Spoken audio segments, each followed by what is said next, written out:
ብሩኖ ፈርናንዴዝ አሁን ለሪካርድ በጣም ተቃርቧል። የከፍተኛ አሲስት ያደረገ ተጫዋች በመሆን 18 አሲስቶች ላይ ደርሷል። 5 ጨዋታ ይቀራል። 2 የሚጨምር ከሆነ በቲየሪ ኦንሪ እና በኬቨን ደ ብሮይነ የተያዘውን የአሲስት ሪካርድ ይጋራል።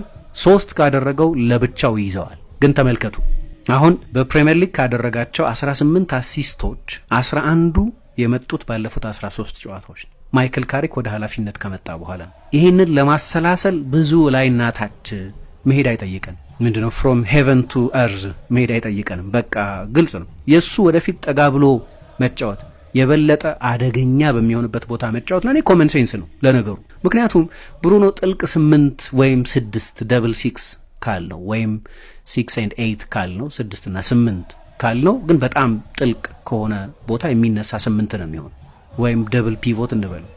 የጥልቅ አማካይ ተጫዋች አይደለም። ሊሚቴሽኑን አጋልጦ የሚያሳየን ብሩኖ ዲፌንሲቭ ተጫዋች አይደለም። ቢያንስ ዲፌንሲቭ ዲሲፕሊን የለውም። ታክለር አይደለም። ትራንዚሽኖች እንዲያቆም የምትጠብቁት ዱዌሊስት አይደለም።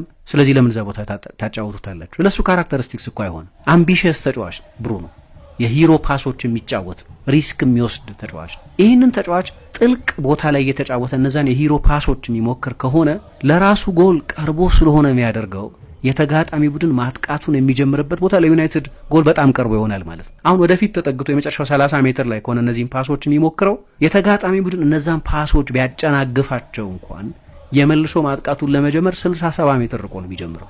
ከፓስ አንጻር ካያችሁት እንኳን አሁን ሜኑ እዛ ቦታ ላይ ሲጫወት ሜኑን ፓሰር ነው አይደለም፣ ግን ሜኑ የበለጠ የሊንክ ተጫዋች ነው እንጂ ልክ እንደ ብሩኖ መስመር ሰንጣቂ ፓሶች የሚያቀበል የስሩ ቦል ፓሰር ምናምን አይደለም። ስለዚህ ለዩናይትድ ምን ይጠቅማል? የበለጠ ሴትልድ ፖሴሽን የሚባለው የተረጋጋ ፖሴሽን እንዲኖር ያደርጋል። ትልቅ የእግር ኳስ የታክቲክ አእምሮ እንዳለው እርግጠኛ ነኝ። ሩበን አሞሪም ከሰራቸው ስህተቶች አንደኛው የብሩኖ ፖዚሽኒንግ ግን ይታወቅ ነበር። ይሄ ተጫዋቹ ላይ ያለውን መተማመን የሚያሳይ ነው ብዬ እገነዘባለሁ።